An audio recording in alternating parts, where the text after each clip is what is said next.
Salve, camaradas! O tema do vídeo de hoje é os comunistas e a luta por políticas públicas.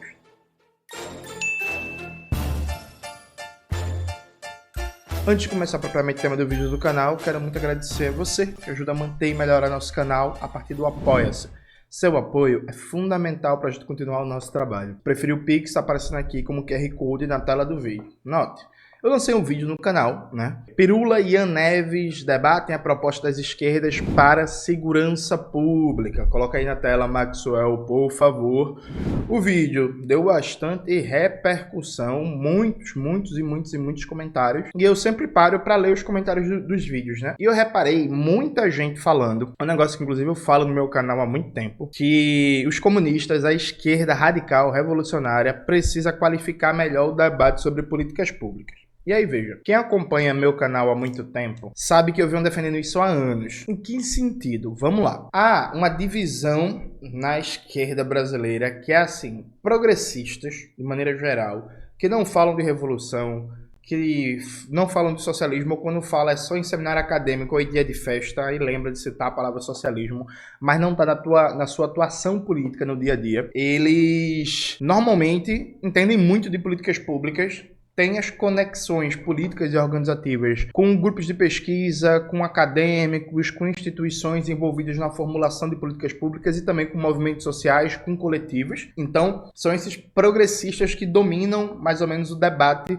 sobre políticas públicas. Por exemplo, quando você vai para a área de formulação de política econômica, basicamente, com nobres e raras exceções, quem faz esse debate são os desenvolvimentistas. Já os que se propõem a serem comunistas, revolucionários e tal, fazem uma propaganda da revolução, do socialismo, da revolução brasileira, contra o capitalismo, etc, etc, mas tem pouco ou nenhum acúmulo sobre políticas públicas e, no geral, é uma desqualificação sistemática. Então se cria uma dualidade que para um verdadeiro movimento comunista deveria ser falsa, que é assim, apontar os limites objetivos das políticas públicas e que são violentamente limitadas no capitalismo, no geral, mais limitadas ainda num capitalismo dependente, como é o caso brasileiro, e mais limitadas ainda sobre a égide da austeridade, que é o que a gente vive nesse momento, né, com o novo teto de gastos. Então sim, há limites óbvios, só que a ideia de convencer as pessoas de que tudo isso é limitado, não vai resolver os problemas fundamentais, é pouco, portanto, vamos passar para a propaganda da revolução. Parte de um pressuposto, que é preciso que isso fique claro, viu, gente? Vamos lá. Parte de um pressuposto de que você vai recrutar majoritariamente pessoas que hoje conseguem sobreviver sem precisar de políticas públicas. Porque, veja, apontar os limites das políticas públicas no capitalismo é fundamental, é indispensável. Uma das maiores mazelas ideológicas e políticas que a gente tem é que todo mundo está disputando política pública e quase ninguém está fazendo um debate sério e qualificado sobre os limites dessas políticas públicas no capitalismo e um debate sobre produção de riqueza, né? Porque política pública basicamente é a circulação limitadíssima da riqueza socialmente produzida a partir de formas específicas, né? Quando a gente deveria, inclusive, estar como pauta constante a crítica da economia política, né? O debate sobre a produção de riqueza, sobre propriedade dos meios de produção, etc. Mas aí, veja, se você só faz uma propaganda em abstrato contra o capitalismo, é isso, você está dizendo que, por exemplo, cooperativas de catadoras, de costureiras, de marisqueiras, comunidades pesqueiras, coletivos de cultura e trabalhadores e trabalhadoras no geral da cultura que dependem muito de financiamento público, de editais. Você está dizendo que uma série de grupos, de categorias sociais, de movimentos organizados não vão ser tocados pela sua propaganda, percebe? Porque se a sua única resposta é dizer assim, política pública é pouco, é quase nada e vamos para a revolução, você está dizendo, por exemplo, Recife tem mais de 10 mil famílias que vivem da pesca artesanal, né?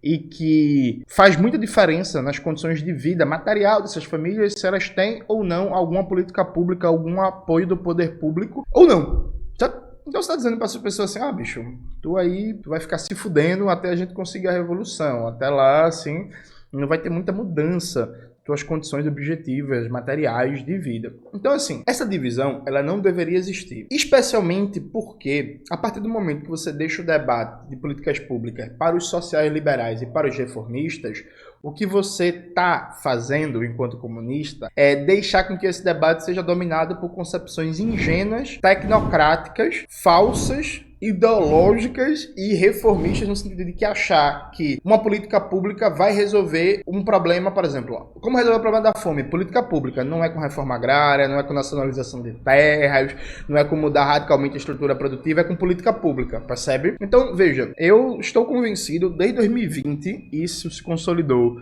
quando eu disputei a eleição de 2022, que o papel dos comunistas, eu já falei isso em vários vídeos no canal, é ser o melhor, meu parceiro, essa é a palavra, é ser o melhor no debate sobre políticas públicas, sobre orçamento, sobre governança, sobre institucionalidade. Por quê? Porque a gente quer gerir o capitalismo? Não.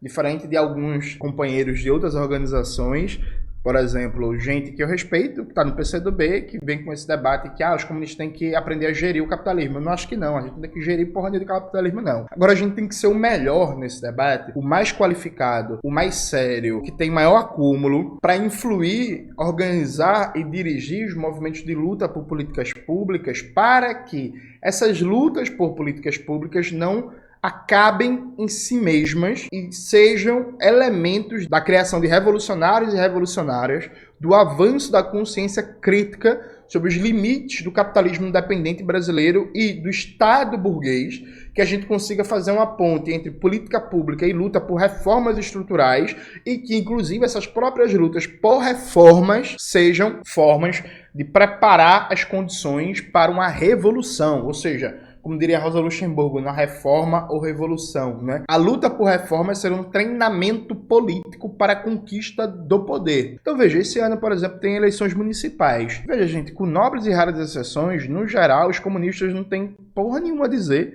sobre a eleição municipal. Vai debater transporte, por exemplo, vamos estatizar o transporte. Não, eu também acho que a gente tem que estatizar, só que assim, conhece como é que funciona hoje os editais de concessão? Como é que funciona hoje o modelo tarifário? É possível, por exemplo, um sistema de transporte com passe livre vou dar só um exemplo para vocês, sem sugar todo o orçamento do município, porque, por exemplo, a gente defende passe livre, eu defendo o passe livre, só que a realidade da maioria dos 5.000 municípios brasileiros são orçamentos precários, apertadíssimos, e aí tem as exceções, né? Tem municípios que recebem, por exemplo, royalties do petróleo e tem um caixa abarrotado. Tem municípios como o caso de São Paulo, que é o terceiro maior orçamento do Brasil.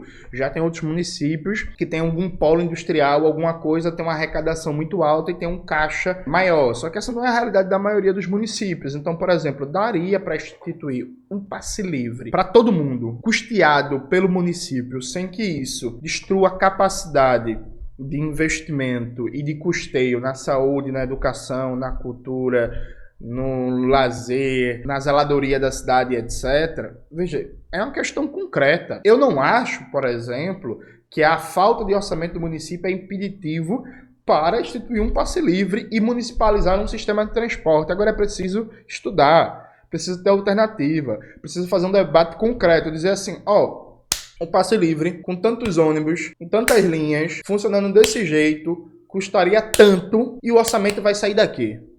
Sabe? Precisa ter esse elemento de debate.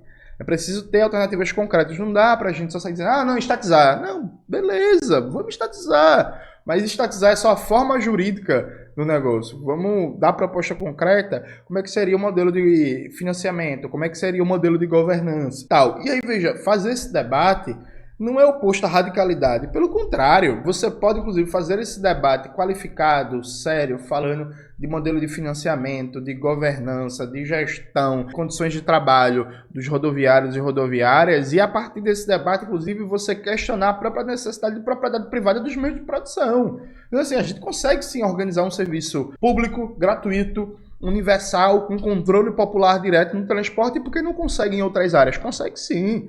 E puxar um debate, percebe? Grosso modo, a reflexão agora, por exemplo, é isso, os comunistas têm muito pouco a dizer, sabe? E aí é muito jargão, poder popular, socialismo, não sei o que, estatizar tudo, e é isso, estamos juntos, poder popular, socialismo, tal. Mas a gente precisa qualificar o debate. Eu lembro Eu vou dar só 2 exemplos para vocês. Minha antiga organização, no governo Bolsonaro, teve um debate sobre a alta do preço dos alimentos, né? E aí o debate da galera foi basicamente congelar preços. Isso até saiu na nota do partido. Eu fui totalmente contra, dizendo assim, galera, isso é uma medida típica dos anos 80, como se isso fosse o problema. Porque congelar preços parte de um pressuposto de que existe uma ampla capacidade de oferta de alimentos, só que por N fatores há uma especulação dos produtores e distribuidores. Essa especulação dispara o preço dos alimentos e faz com que setores de menor renda, por exemplo, não consigam comprá-lo, porque por fim o preço disparou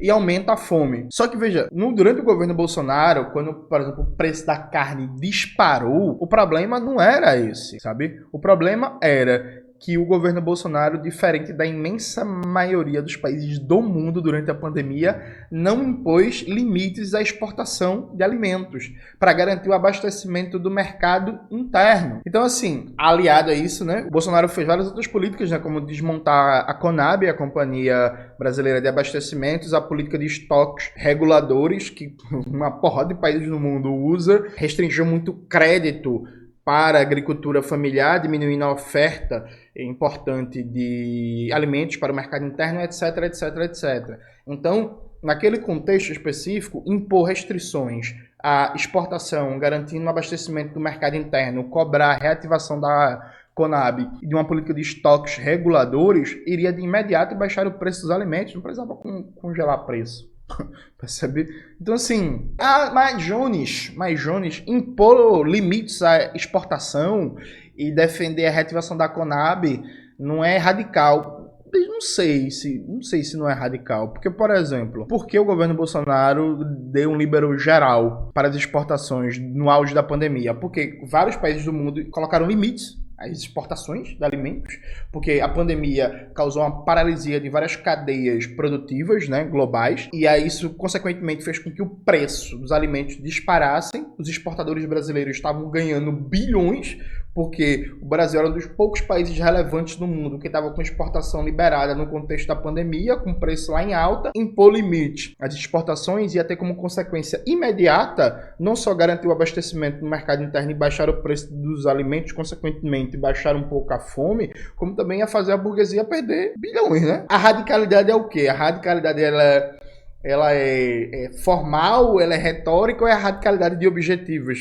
Garantir o combate à fome e fazer com que os exportadores deixem de ganhar bilhões não é radical num contexto específico, sabe? Isso é um exemplo básico. Um outro exemplo, o debate sobre dívida pública, por exemplo. Então, na minha antiga organização, e até hoje, inclusive, em várias organizações comunistas, tem gente que faz uma confusão entre o debate dos anos 80, em todo o terceiro mundo, sobre a dívida externa em dólar, portanto, com as condições atuais de endividamento brasileiro, da dívida interna, que é em real, a moeda que a gente emite. Então, quando a galera fala assim, moratória da dívida, parar de pagar a dívida, etc., isso é uma medida que fazia sentido dentro de um contexto do endividamento externo, inclusive em vários países da América Latina, dívidas contraídas durante os períodos de ditaduras. Então tinha todo um debate sobre a ilegitimidade desta dívida e como esse endividamento externo estava garroteando os recursos desses países.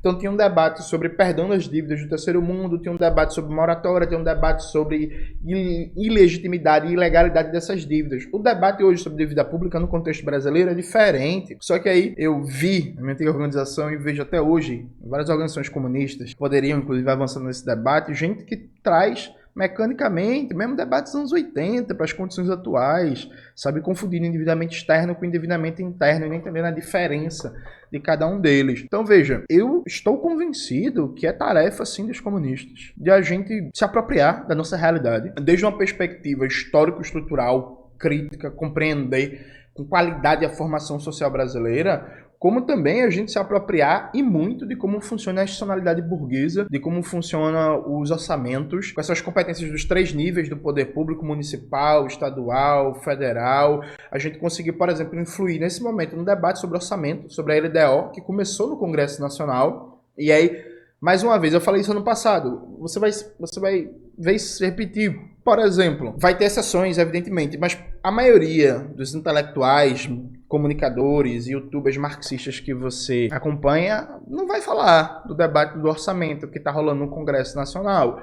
E assim, gente, tem bilhões ali em jogo, sabe? Bilhão, com B, de bola. Então, eu acho sim que é tarefa da gente. Eu tenho certeza que em situações de república burguesa, como é que é o caso brasileiro, já na república burguesa é uma merda, é violenta, tudo isso é verdade. Agora veja, quando a gente olha, por exemplo, para a China do Mao Zedong, numa situação colonial, ou quando a gente olha para a Rússia do Vladimir Ilyich Lenin, numa situação de autocracia czarista, ali não fazia sentido nenhum tipo de debate sobre política pública, sobre orçamento, sobre nada. Inclusive não fazia sentido movimento social, né? Tipo assim, não tem como você ter movimento social numa situação colonial, sabe? Numa república burguesa, com todos os limites, constrangimentos e porcarias que ela tem, faz sentido sim os comunistas atuarem na disputa por políticas públicas, tentando dar criticidade, tentando dar radicalidade nos métodos e na forma, tentando fazer com que essa luta por políticas públicas não se encerre em si mesmo e se transforme em lutas cada vez mais amplas por reformas estruturais e com a perspectiva revolucionária.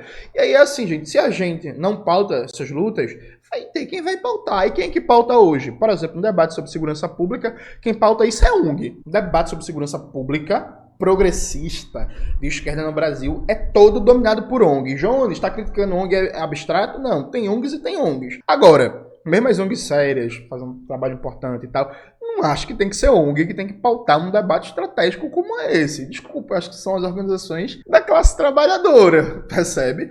Então é isso, se a gente não pauta, alguém vai pautar. Aí não dá pra gente ficar olhando de fora, não pautar o debate e depois ficar dizendo, o debate tá rebaixado, tá liberal. Tá, porra. Mas qual é a alternativa? É fingir que não existe disputa por orçamento? É fingir que não existe disputa por política pública e ficar fazendo uma propaganda abstrata chamando pela revolução? Assim, vai dar certo não. Só fizemos. É isso, velho. Tristeza. Mas não vai dar certo. Então, eu acho sim, é nossa tarefa, cada vez mais, melhorar e qualificar esse debate e dar um horizonte revolucionário na disputa por políticas públicas, denunciando na perspectiva de propaganda todos os limites do Estado burguês e do capitalismo dependente, mas fazendo uma denúncia qualificada, uma denúncia séria, de quem entende do que está falando. É isso, galera. Espero que vocês tenham gostado do vídeo de hoje do canal. Não se esqueça de se inscrever no canal, ativar o sininho, curtir esse vídeo, compartilhar tudo isso que vocês já sabem. Um beijo e até a próxima.